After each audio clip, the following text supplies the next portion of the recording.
Judas fut pris de remords. Il rapporta les 30 pièces d'argent au chef des prêtres et aux anciens en disant : « J'ai péché en livrant à la mort un innocent. » Ils répliquèrent : « Qu'est-ce que cela nous fait ? Cela te regarde. » Jetant alors les pièces d'argent, il se retira et alla se pendre. Matthieu 27, 3, 5. Le péché impardonnable dans ce monde et dans l'autre, c'est celui de l'homme qui, en méprisant la miséricorde de Dieu, n'a pas voulu être pardonné. C'est ce qu'il y a de plus grave. Et c'est pourquoi le désespoir de Judas attriste. Et il a été pénible pour le Seigneur de vivre cette trahison.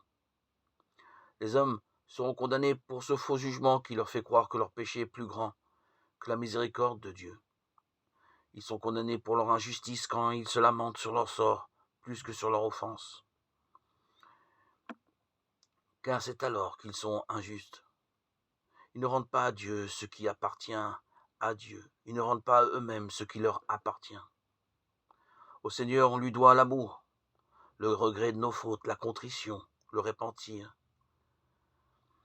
Ils doivent, ces hommes, leur offrir à cause de leur offense. Mais c'est le contraire qu'ils font. De leur offense. Ils n'ont d'amour et de compassion que pour eux-mêmes. Et ils y prennent plaisir. Ils ne savent pas que se lamenter sur les châtiments qui vont sûrement arriver, c'est à eux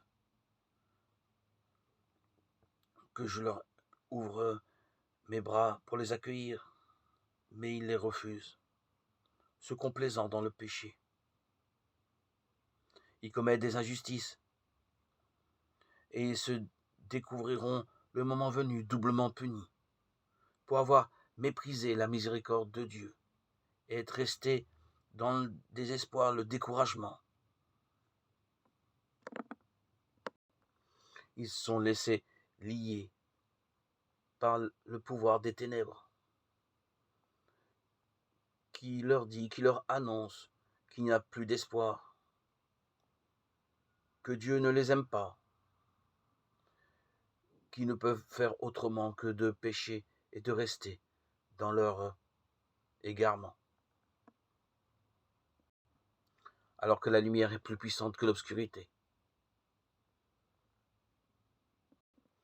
Il suffit d'un seul mot, « Aie pitié de moi », ou de rester tout simplement dans le silence, aimer ce silence, qui va lui permettre de se retirer dans son monde intérieur, le monde, la vie intérieure de son âme, qui va lui permettre de prier et de revenir tout doucement, tranquillement, pas à pas, se rapprocher du Seigneur pour pouvoir regoûter à la lumière de Dieu et s'écarter peu à peu de ses mauvais penchants.